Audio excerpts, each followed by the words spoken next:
صراط الذين أنعمت عليهم غير المغضوب عليهم ولا الضالين آمين. Assalamualaikum warahmatullahi wabarakatuh. Alhamdulillahilladzi khalaqal mauta wal hayata liyabluwakum ayyukum ahsanu amala. Thumma assalatu wassalamu ala sayyidina Muhammadin afdalil khalqi amala wa ala alihi wa sahbihi salatan wa salaman jazila. Amma ba'du, inna lillahi wa inna ilaihi raji'un. Yang saya muliakan, saya hormati, juga turut berbelasungkawa kepada keluarga almarhum Bapak Sondak Matabi. Semoga Allah Ta'ala berikan pengampunan dosanya, dilapangkan kuburannya, dijadikan taman surga. Amin ya rabbal alamin. Yang saya muliakan Bapak Lurah, kemudian dari ketua beserta anggota KKIG ya, Ustaz Qori Hidayat bin Ustaz Soleh Sakola, Bapak Udin, wa seluruh hadirin hadirat yang mudah-mudahan dirahmati Allah Subhanahu wa Ta'ala. Tadi Al-Ustaz Hidayat membacakan potongan firman Allah Ta'ala surat Al-Baqarah, di surat Al-Baqarah, tentang orang-orang yang wafat di jalan Allah. Allah sebut mereka ahya, sama seperti di surat Ali Imran. Juga Allah nyatakan, wala tahsabanna alladhina qutilu fi sabilillah amwata bal ahya 'inda rabbihim yurzaqun. Jangan kalian menyangka orang yang wafat di jalan Allah itu mereka mati. Di sini para ahli tafsir mengatakan mereka itu hidup, artinya di alam kubur ada kehidupan. Kita kenal dengan kehidupan alam barzakh. Di situ kita hidup nanti. Tapi memang ada klasifikasi. Sebagaimana di dunia juga macam-macam model. Ada yang kelas kalau masuk ke hotel atau ke pesawat, ya, naik pesawat kereta, itu kan ada kelas. Ada VIP, ada bisnis, ada eksekutif, ada kelas ekonomi. Nah, di dalam kubur juga kan punya kelas. Ada yang VIP juga, ada yang eksekutif, ada yang ekonomi. Nah, kita umat Islam meninggal ini peluang mendapatkan kelas VIP di kuburan sangat luas. Kita kenal dengan istilah wafat syahid fi sabilillah. Wafat syahid fi sabilillah. Gelar syahid ini titel terhormat. Yang beri bukan presiden, yang beri bukan gubernur, yang beri bukan bupati, yang beri bukan wali kota. Gelar syahid ini yang beri Allah lewat lisan Nabi Muhammad sallallahu alaihi wa alihi wasallam. Makanya dibagi oleh ulama ada 3 jenis syahid. Biasanya dipahami syahid medan perang meninggal. Ternyata dalam Islam gelar syahid itu luas. Ada disebut asy-syahid, syahidud dunya wal akhirah. Dia syahid di dunia dan juga syahid di akhirat. Itu disebutkan huwal mu'minu as-sadiqu alladhi yamutu fi ma'arakatil qital. Nah, syahid di dunia dan di akhirat ini adalah orang yang beriman, yang ikhlas ketika mengikuti peperangan, di medan perang dia wafat. disebut syahid dunia dan akhirat. Prosesi pemakamannya atau mengurus jenazahnya berbeda dengan orang biasa. Bahkan ulama fikih mengatakan tuhramu as-salatu alaihi, yuhramu ghusluhu wa tuhramu as-salatu alaihi. Nah, orang yang syahid dunia akhirat itu hanya satu di medan peperangan. Dia terbunuh di situ. Tentu di peperangan ini jihad itu ibadah, ada syarat. Bahkan niat juga dihitung. Tidak serta-merta langsung ada pertengkaran kita jihad. Nah, ada syurut, ada syarat. Ini ibadah yang Nabi sebutkan zirwatus sanam. Nabi sebutkan zirwatus sanam, puncak daripada ibadah. Jadi ada syurut, ada arkannya, ada niatnya. Nah, orang yang wafat di medan perang ini, itu para fuqaha mengatakan diharamkan dimandikan. Gak boleh dimandikan. Dan diharamkan disolatkan. Solat jenazah gak berlaku. Karena dia syahid dunia wal akhirah. Al-Imam Hujjatul Islam Abu Hamid Al-Ghazali yang lahir 450 Hijriah, wafat 505 Hijriah, mengatakan hikmah daripada tidak dimandikan orang yang wafat di medan peperangan, jadi dikuburkan dengan lumuran darah. Akan tetapi yajibu takfinuhu wa dafnuhu, wajibnya dikafani dan dikuburkan tetap. Yang diharamkan hanya dimandikan dan disolatkan. Kata Imam Ghazali, hikmahnya adalah nanti hari kebangkitan, mereka yang wafat di medan perang bangkit dalam keadaan berlumuran darah. Allah mau hitung setiap tetesan darahnya itu, dihitung hasanat, pahala. Kemudian diganti darah itu, dirubah oleh Allah menjadi minyak kasturi yang sangat wangi. Nah, itu hikmah daripada orang-orang yang wafat di medan perang fi sabilillah, disebut dengan syahid dunia wal akhirah. Dia syahid di dunia, dia juga syahid di akhirat. Karena mereka ini kelas VIP di kuburan, kelas VIP. Di antaranya Allah Ta'ala berfirman, wala tahsabanna alladhina qutilu fi sabilillah amwata bal ahya 'inda rabbihim yurzaqun. Mereka diberikan rizki khusus, disebut rizqun khos. Di dalam kuburan diservis oleh Allah dengan banyak sekali kenikmatan yang Allah berikan. Kemudian Allah jaga fisiknya tidak akan hancur. Inna Allah Ta'ala harramal al-arda an ta'kula ajsad al-anbiya.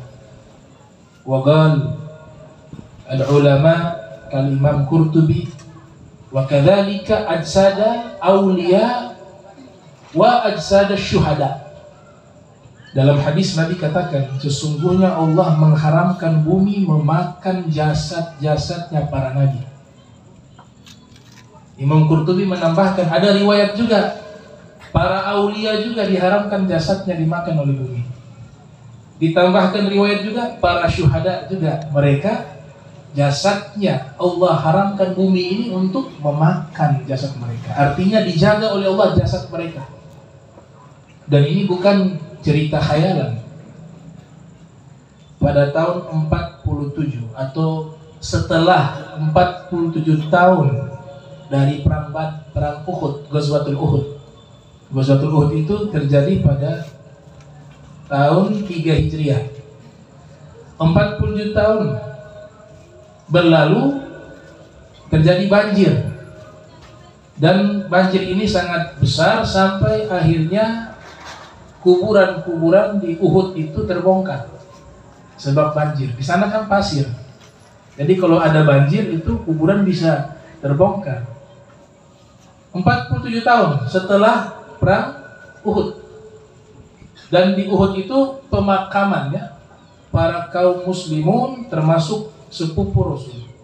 ya pamannya Nabi, bukan sepupu, pamannya, yaitu Sayyidina Hamzah ibnu Abdul Muttalib. Juga jenazahnya terangkat, kuburan terbongkar. Selesai banjir semuanya ketika hadir, mereka menyaksikan dengan mata kepala mereka jasad mereka itu, para pahlawan Uhud itu termasuk pamannya Nabi, masih utuh, bahkan darahnya masih mengalir. Dan yang luar biasa, tidak ada aroma bau busuk, yang ada adalah aroma kasturi. 47 tahun. Tahun 2013,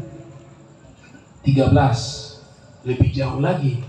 Saya sudah hitung dari peristiwa Ghazwatul Uhud, perang Uhud, karena mereka wafat di perang Uhud.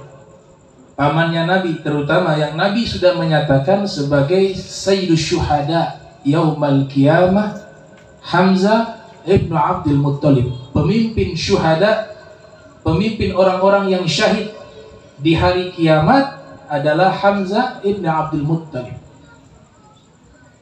2013 di zaman kita terjadi banjir yang sangat dahsyat. Kembali terulang peristiwa yang sama.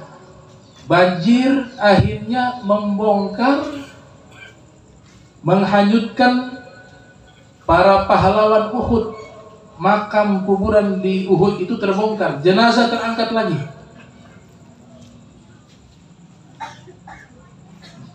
Ditemukan masih utuh, seluruhnya masih utuh, tapi yang paling utuh sampai secara fisik dan luka di bagian dada sampai perut. Karena dalam sejarah kita ketahui kan, Sayyidina Hamzah itu kan dimutilasi oleh Hindun bintu Utbah. Jadi bekasnya itu mereka kenal, dan darahnya masih mengalir.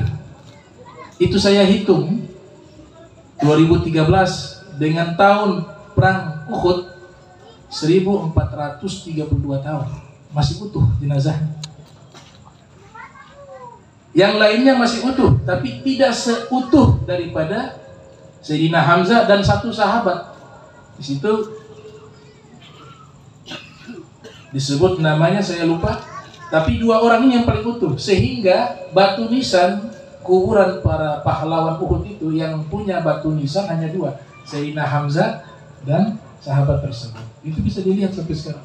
Itu sebab ketika banjir jenazahnya terangkat dan mereka lihat masih utuh. Nah ini syahid dunia wal akhirah, syahid di dunia dan di akhirat, terbukti kebenaran sabda Nabi. Bahwa Nabi mengatakan para syuhada itu jasadnya dijaga oleh Allah Subhanahu wa ta'ala. Allah haramkan bumi memakan jasad mereka, dan itu terbukti. Nah, orang yang syahid juga di dunia dan di akhirat diberikan juga fasilitas khusus. Di hari kiamat dia diizinkan oleh Allah memberikan pertolongan, syafaat. Bahkan Nabi katakan yashfa'u asy-syahid fi sab'in min ahli baitihi. Satu orang yang syahid, yang dimaksud syahid di hadis ini dunia dan akhirat tadi di medan perang, dia bisa memberikan syafaat kepada 70 orang dari keluarganya. 70 orang dari keluarganya.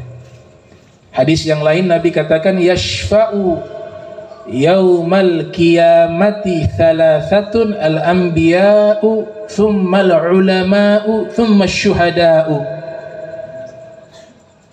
3 golongan yang diizinkan memberikan syafaat di yaumil qiyamah, yaitu para nabi, kemudian para ulama, kemudian yang ketiga para asy-syuhada. Nah ini namanya syahid dunia wal akhirah di medan perang. Tapi hebatnya agama Islam, ketika Ghazwatul Badar dan Ghazwatul Uhud, itu orang-orang musyrik juga banyak terbunuh. Nabi perintahkan untuk dikuburkan, diperlakukan dengan baik, dikuburkan.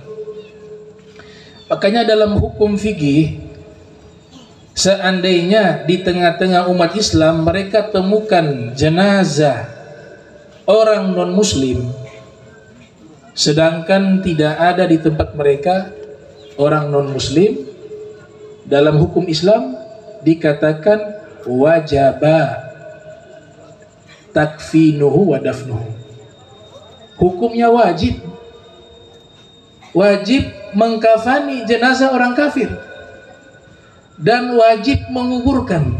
Lihat agama kita, bukan sunnah lagi, wajib. Ini orang kafir nih, meninggal di tengah-tengah umat Islam, ini daerah muslim semua nih, misalnya di Ternate, cari keluarganya gak ketemu. Kata para fuqaha, wajaba takfinuhu wa dafnuhu, wajib mengkafani dan menguburkan.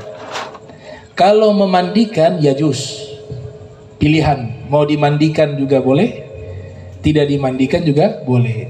Wa tuhramus sholatu alaih, tapi yang dilarang hanya menyolatkan nggak boleh. Tapi mengkafani, menguburkan wajib. Mau dia agama apapun wajib bagi umat Islam menguburkannya. Pakai kafan, pakai kain kafan, dikuburkan juga dengan cara Islami. Itu penghormatan kepada manusia. Laqad karramna bani Adam, sungguh kami telah muliakan anak Adam. Tapi yang dilarang adalah menyolatkan, mendoakan, ya nggak boleh. Allahumma gfir lahu warhamhu wa'afi wa'fu'an, apalagi dibuat tahlilan, nggak boleh. Itu khos lil muslim. Tapi hebatnya agama kita mewajibkan kita untuk memuliakan manusia, dikuburkan dengan layak. Itu yang dilakukan oleh Nabi kita Muhammad sallallahu alaihi wasallam. Kemudian yang kedua disebut syahid ad-dunya dunal akhirah. Jadi syahidnya hanya di dunia, tapi di akhirat dia bukan syahid. Maksudnya bagaimana itu? Terjadi di zaman Nabi orang munafik.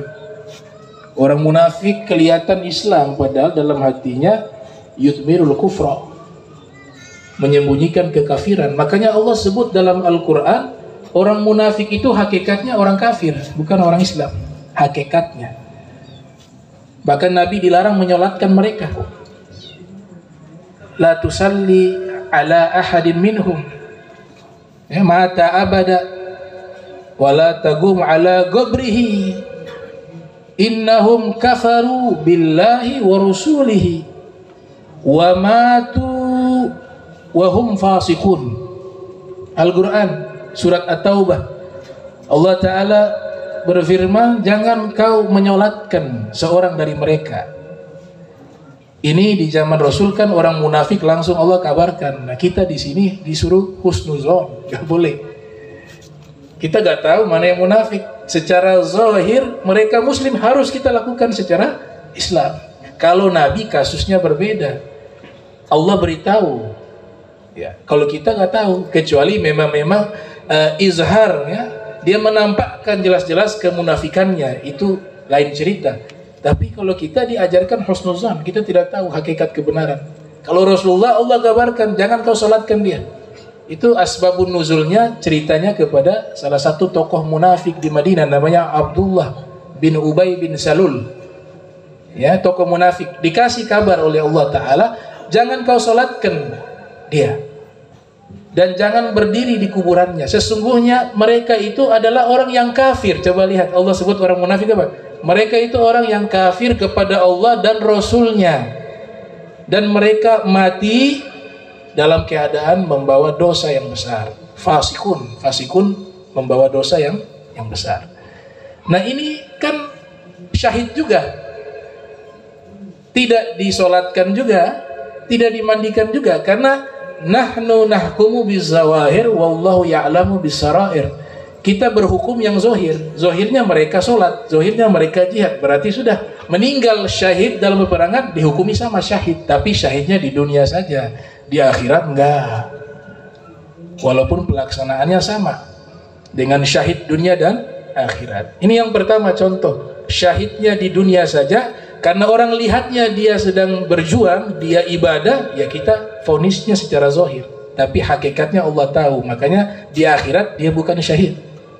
Sama halnya dengan orang yang jihad fisabilillah, agar dapat pujian disebut orang pemberani. Hal ini pernah ditanyakan kepada Rasul. Ya Rasulullah, ada orang ikut perang tapi tujuannya biar diakui bahwa dia itu pemberani. Bagaimana ya Rasulullah? Apakah dia ini syahid? Apa kata Nabi? Nabi katakan, man qatala litakun kalimatullah hiya ulya fahuwa fi sabilillah. Rubba qatilin baina safain a'la Allahu a'lamu biniyatihi. Allahu a'lamu biniyatihi. Nabi katakan orang yang berperang untuk meninggikan kalimat Allah, artinya niatnya semata-mata mencari ridhonya Allah Ta'ala, maka itulah yang mulia dan itulah jihad fisabilillah. Tentu dengan syurut, dengan syarat-syarat, dengan cara yang benar yang diatur dalam kitab fikih. Jadi bab jihad itu diatur dalam hukum, tidak sembarangan. Ada aturan yang ketat di situ. Kemudian Nabi katakan ada kalanya orang yang terbunuh di medan perang, dia berada di antara dua barisan, Allah lebih tahu niatnya apa. Mungkin perang biar dibilang jagoan, dibilang berani, berarti ini salah. Nabi katakan ini bukan jihad. Jihad pure murni karena Allah, li'i'la'i kalimatillah. Makanya orang yang punya akal, jadi orang yang mengalah itu bukan berarti penakut, justru dia pemberani. Dia tidak pernah marah kalau hal-hal sepele. Dia mengalah, dia mau korbankan nyawanya yang mahal. Kita punya nyawa ini kan mahal, sampai diumpamakan di surat Al-Maidah itu, membunuh satu nyawa secara zalim dan tanpa hak itu dosanya seperti membunuh seluruh manusia di bumi ini. Jadi harga satu nyawa itu seperti harga-harga seluruh nyawa manusia. Menyelamatkan satu nyawa sama seperti menyelamatkan seluruh nyawa manusia. Berarti sangat mahal. Karena nyawa ini mahal, dia harus diserahkan dan dikorbankan hanya kepada Allah dan hanya kepada Rasulullah, bukan kepada yang lain. Berarti jadi ibadah.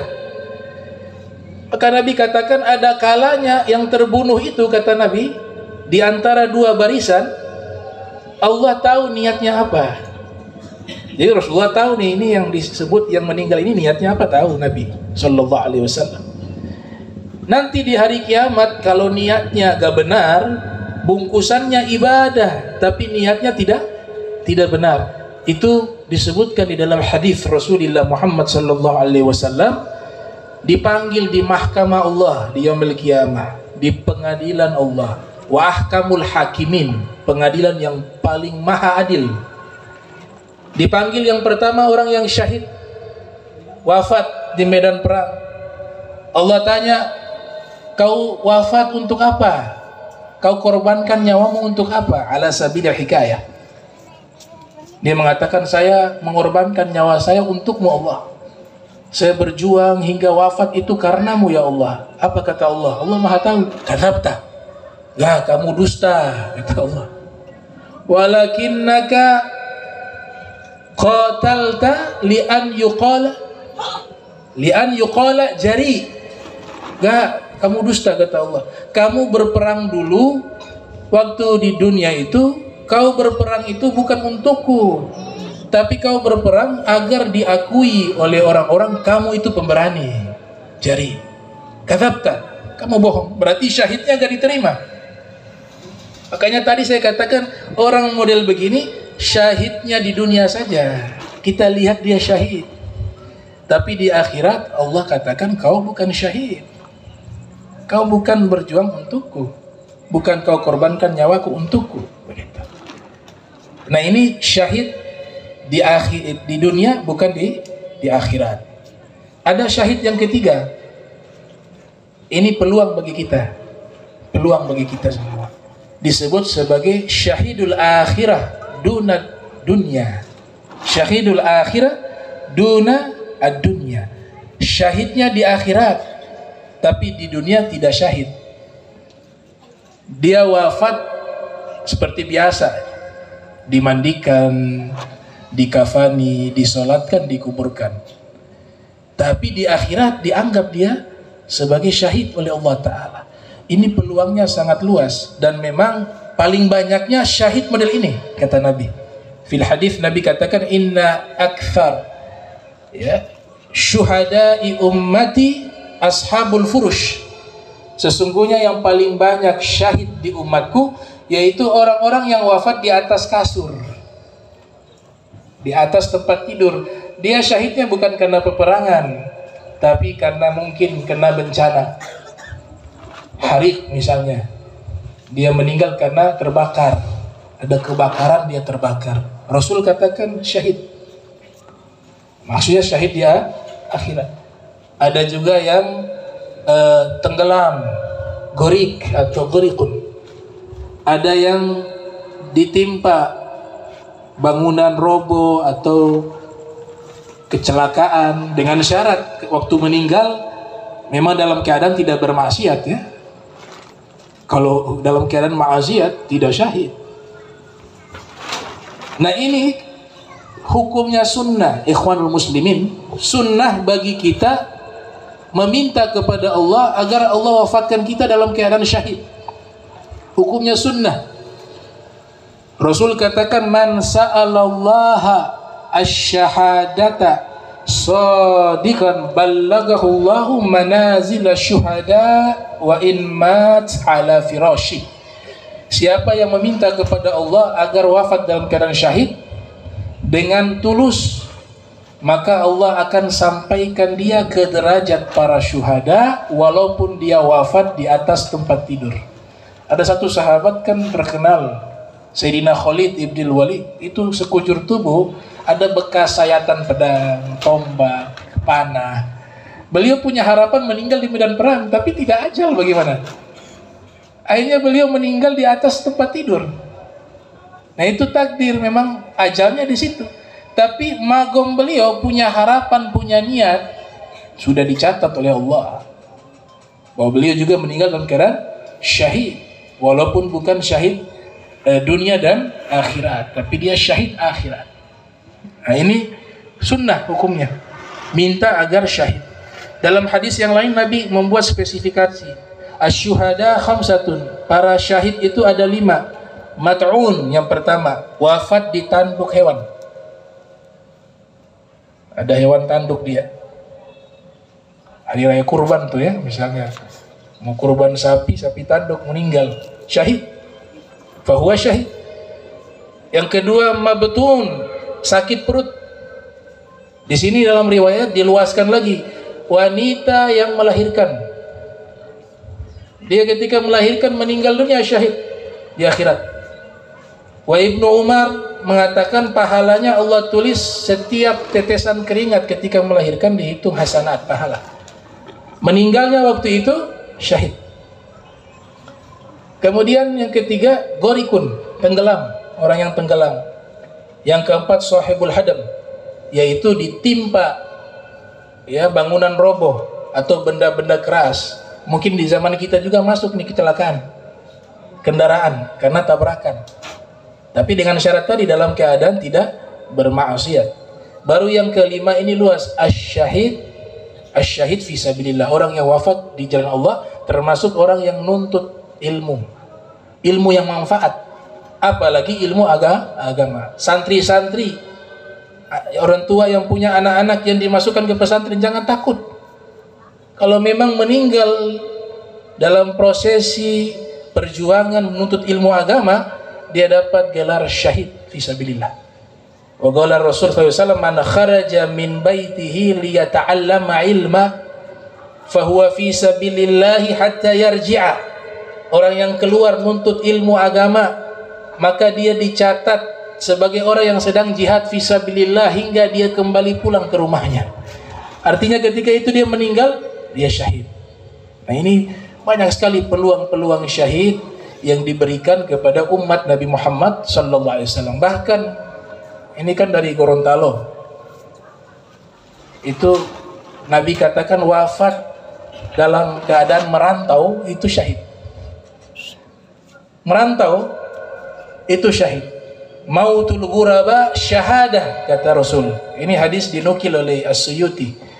yang lahir 849 wafat 911 Hijriah dalam kitab Lubabul Hadis.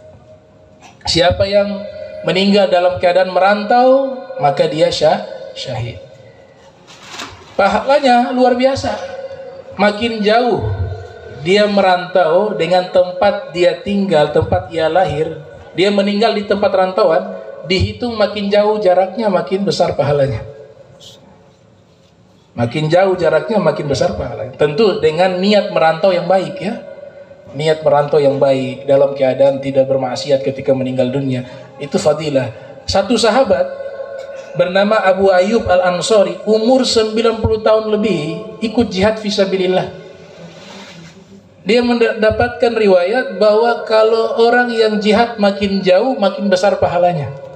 Dan orang yang merantau dikuburkan di tempat rantauan yang paling jauh, jaraknya itu yang makin jauh dihitung pahalanya sesuai jaraknya. Maka usia 90 tahun, wah di zaman sekarang 90 tahun itu megang pedang juga gak kuat kayaknya. Ini pakai baju besi, pakai pedang, ikut jihad tidak tanggung-tanggung. Jihadnya kemana? Ke Turki. Bisa bayangkan dari Madinah ke Turki di zaman itu, fi dzalika zaman, hadza makanun ba'id, tempat yang sangat jauh dengan usia 90 tahun. Tapi beliau ingin mendapatkan tadi syahadah, apalagi termotivasi ya. Ada hadis Nabi mengatakan la tuftahanna al-Konstantinia fala ni'mal amir amiruha wala ni'mal jaysh dzalikal jaysh. Suatu saat ceritanya di zaman Nabi kan Turki belum ditaklukkan, masih masuk wilayah kekuasaan Romawi. Mereka bilang Bizantium, tapi Romawi sama itu. Bizantium, Romawi. Itu hanya pembelokan sejarah saja. Karena malu kalah dengan umat Islam, dibuat namanya itu Bizantium, bukan Romawi. Ya itu Romawi.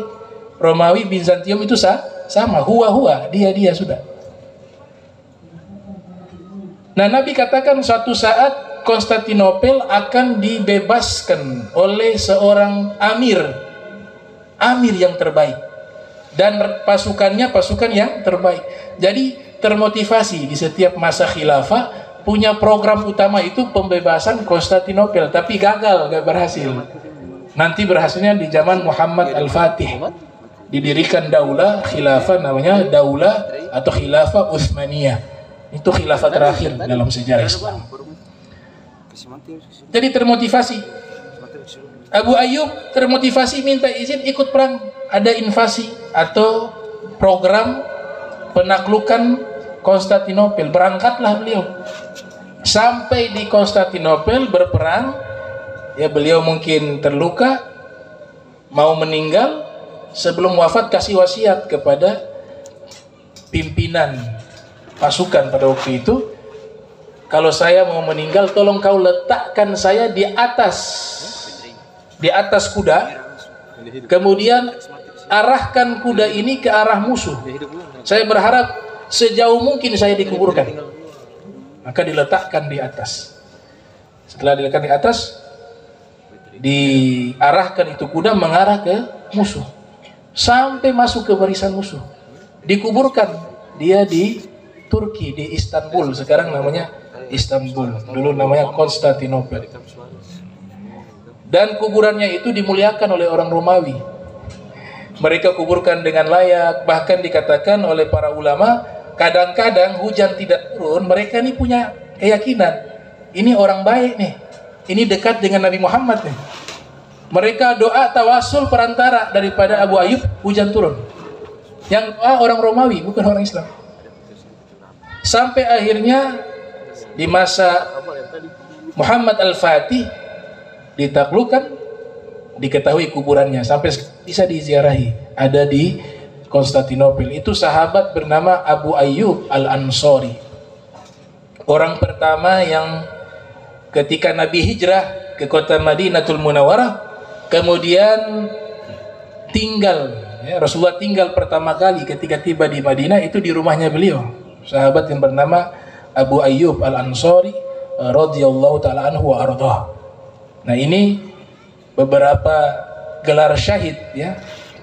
Nah, syahid yang ketiga itu mungkin peluang terbesar bagi kita. Begitu juga kita berjuang, kata para asfiya, berjuang untuk taat berjuang untuk melawan hawa nafsu, untuk tidak bermaksiat kepada Allah Ta'ala. Dia meninggal dalam keadaan syahid juga. Begitu juga orang yang meninggal karena terlalu rindu kepada Nabi Muhammad. Ya, banyak para aulia solihin, mereka umurnya agak panjang karena punya kecintaan yang luar biasa kepada Nabi. Jadi di dunia ini sudah terasa kelamaan, pengen cepat nyusul Rasul. Seperti putrinya Sayyidah Fatimah, 6 bulan setelah wafatnya Nabi Muhammad meninggal. Itu meninggalnya terbunuh oleh cinta. Ya, man ashika fa'affa wa katama famata fahuwa syahid. Siapa yang rindu kepada Allah dan Rasul, kemudian dia menyimpan dalam hati kerinduan tersebut, ingin sekali berjumpa dengan Allah, berjumpa dengan Nabi, kemudian dia terbunuh gara-gara kecintaan itu, maka dia adalah syahid, fahuwa syahid. Terakhir saya tutup, kematian kita gak bisa setting. Meninggal, ada tanda-tanda orang baik meninggal di hari Jumat atau di malam Jumat. Nah, kita gak bisa pesan, ya Allah, kalau saya meninggal saya mau hari Jumat. Itu pilihannya Allah. Dan itu salah satu indikator tanda orang itu baik. Itu ulama buat kitab tentang husnul khotimah. Kita kan selalu doa, ya Allah biha, ya Allah biha, ya Allah bihusnil khotimah. Itu tujuan kita hidup, meninggal dalam keadaan baik, husnul khotimah. Tapi masalahnya kita gak bisa memutuskan untuk kita harus meninggal husnul khotimah. Kembali lagi, hakikatnya semua itu kembali ke lafaz al-istirja'. Inna lillahi wa inna ilaihi raji'un. Kan kembali kepada Allah semuanya. Maka kita pun tidak tahu di mana kita meninggal. Ya. Tidak tahu, matadri nafsun bi ayyi ardin tamut. Ya, tidak ada seorang pun tahu di mana bumi yang akan dia wafat, yang akan dia meninggal di tempat itu. Tapi Nabi buat kisi-kisi, kunci jawaban. Ya, Nabi buat kunci jawaban. Dan ini diterjemahkan oleh para ulama, ya. Baik, saya tidak berani katakan ini dari Nabi, tapi dari ulama lah, biar aman.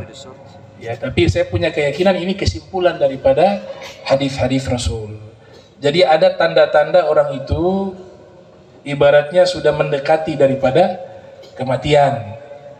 Di antaranya makanan, minuman sudah tidak bisa masuk lagi ke dalam tubuhnya. Kasih makan muntah, minum muntah. Itu alamat indikator tidak lama lagi dia akan wafat. Kenapa demikian? Karena orang yang hidup dikasih jatah rizki, termasuk rizki makan dan minum. Rizki yang paling pokok itu kut makanan pokok. Karena jatah rizki makan dan minumnya sudah habis, sehingga tidak bisa dia konsumsi, akan keluar, dipaksa keluar. Berarti kalau jatah rizki sudah habis, umurnya juga sudah habis. Itu indikator. Kemudian ada juga beberapa orang mengalami semacam firasat biiznillah, dengan izinnya Allah Ta'ala. Banyak, saya termasuk mengalami kejadian pribadi, ya. Tidak mungkin saya berbicara di depan kamera berbohong. Ada fulan bin fulan, mungkin sudah 9-8 tahun yang lalu, di bulan suci Ramadan, saya liburan dari pondok pesantren, biasanya Ramadan pulang ke Ternate. Habis sholat asar, ini fulan bin fulan, Allah yarham, ya, orang baik, orang soleh, meninggal di hari yang baik juga. Bilang, Bib, saya mau mampir ke rumah, boleh? Habis sholat asar, ada yang mau saya sampaikan. Oh, saya bilang boleh. Habis sholat asar ke rumah.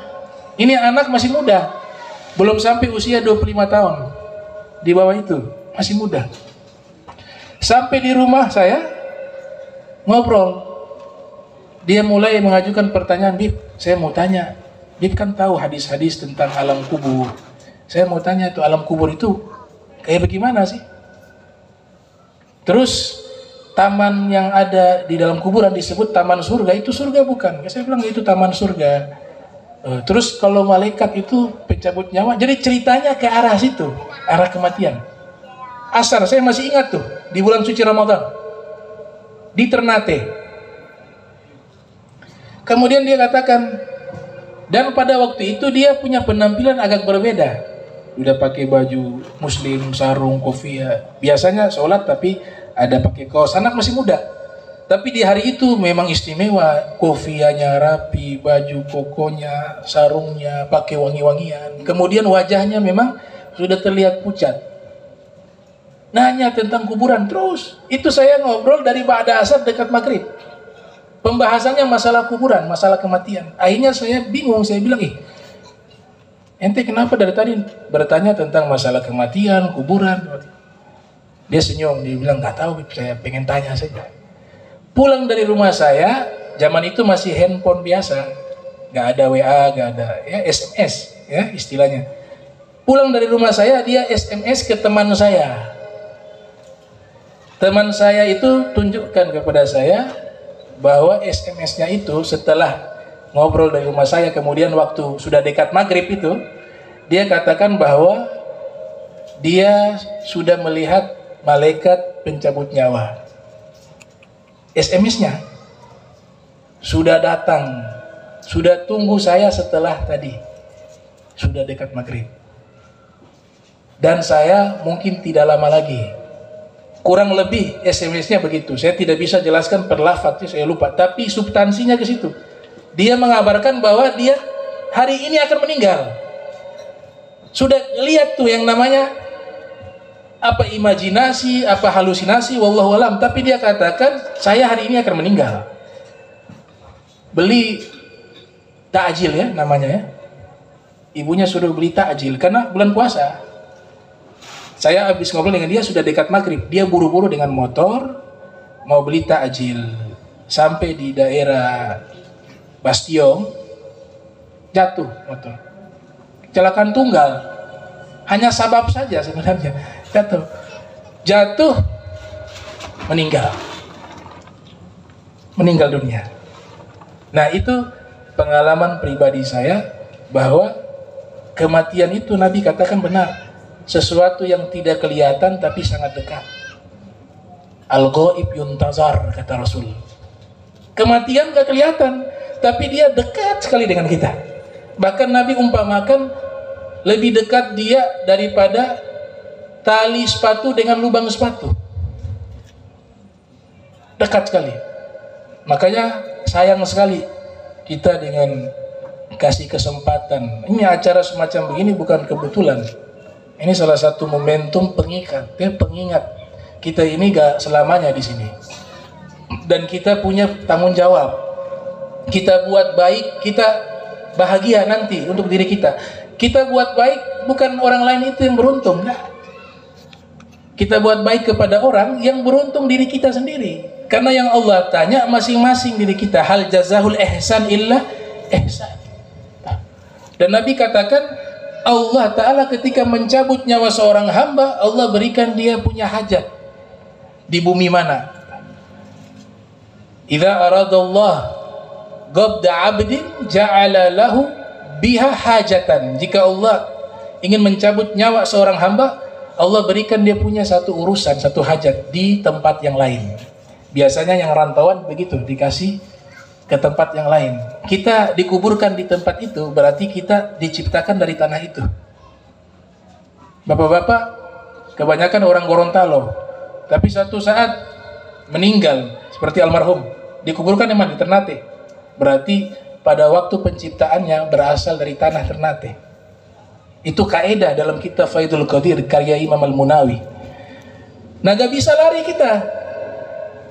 Itu diceritakan dulu ada di zaman Nabi Sulaiman, seorang pemuda dikejar sama malaikat maut. Dia lari minta tolong ke Nabi Sulaiman. Waktu masuk ke istana Nabi Sulaiman, beliau duduk, lihat ini pemuda pucat. Nabi Sulaiman tanya, kenapa kamu? Dia bilang, saya dikejar-kejar oleh malaikat maut. Malaikat maut masuk. Nabi Sulaiman juga khawatir, jangan-jangan saya juga hari ini ajalnya. Karena lihat ada malaikat maut. Ternyata malaikat maut lihat terus itu pemuda. Oh, jangan-jangan ini mau cabut nyawanya fulan ini. Pemuda itu minta tolong karena Nabi Sulaiman diberikan mukjizat. Wasakhkhara lahu riha. Ya Allah tundukkan angin kepadanya, bisa diatur tuh angin oleh Nabi Sulaiman. Maka pemuda ini minta, wahai Nabi Sulaiman, tolong pindahkan saya ke Cina. Saya mau lari dari malaikat maut. Maka Nabi Sulaiman doa, angin itu dengan sesaat membawa itu pemuda ke Cina.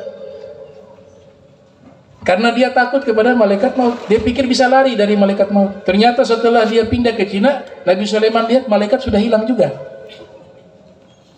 Tidak lama berselang malaikat maut balik lagi. Nabi Sulaiman kaget ada malaikat maut. Buat laporan. Wahai Sulaiman, kau tahu tidak pemuda yang tadi yang minta dirimu untuk pindahkan dia ke Cina, ya, ternyata ajalnya itu di Cina. Jadi dia pindah itu ke Cina, itulah ajalnya di tempat itu. Allah tetapkan dia akan wafat di tempat itu, di Sin itu. Itu yang dimaksud dalam firman, "Qul innal mauta alladzi tafirruna minhu fa innahu mulaqikum tsumma turadduna ila alimil ghaib wasyahadah fayunabbi'ukum bima kuntum ta'malun." Bismillahirrahmanirrahim. Alhamdulillahirabbil alamin. Allahumma shalli wa sallim ala sayyidina Muhammadin wa ala sayyidina Muhammad. Allahumma jam'ana hadza jam'an marhuma wa tafarraqan min ba'di tafarruqan ma'suma wa la tajal minna wa la minna syakila mahruma. Subhanaka wa bihamdika asyhadu an la ilaha illa anta astaghfiruka wa atubu ilaik. Wa sallallahu sayyidina Muhammadin wa ala alihi wa sahbihi wa barik wa sallam wa ila hadratin nabi Muhammadin sallallahu alaihi wasallam. Al-Fatihah. A'udzu billahi minasyaitonir rajim. Bismillahirrahmanirrahim. Alhamdulillahirabbil alamin arrahmanir rahim maliki yaumiddin. Iyyaka na'budu wa iyyaka nasta'in shiratal mustaqim shiratal ladzina an'amta 'alaihim ghairil maghdubi 'alaihim waladdallin. Subhanakallahumma tahiyyatuhum fiha salam wa akhir da'wana alhamdulillahirabbil alamin. Walafu minkum, mohon maaf jika ada salah kalimat dan kata. Wassalamualaikum warahmatullahi wabarakatuh.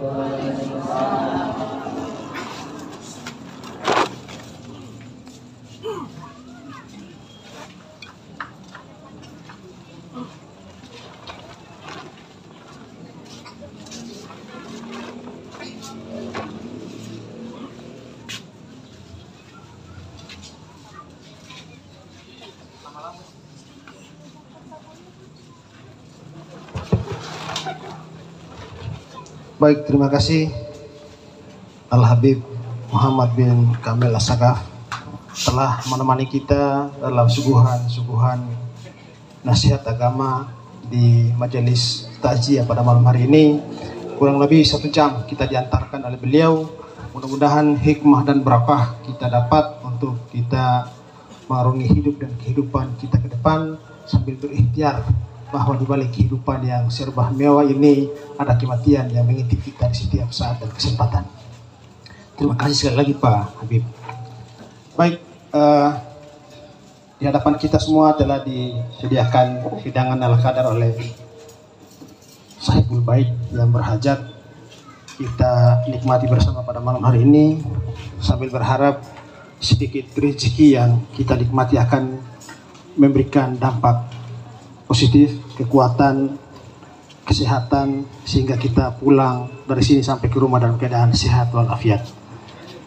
Pada Ustadz, kami persilakan untuk bisa ditemani oleh Pak Haji Udin, silakan. Nah, Bapak Ibu, ada meja di samping kiri Bapak dan Ibu mungkin agak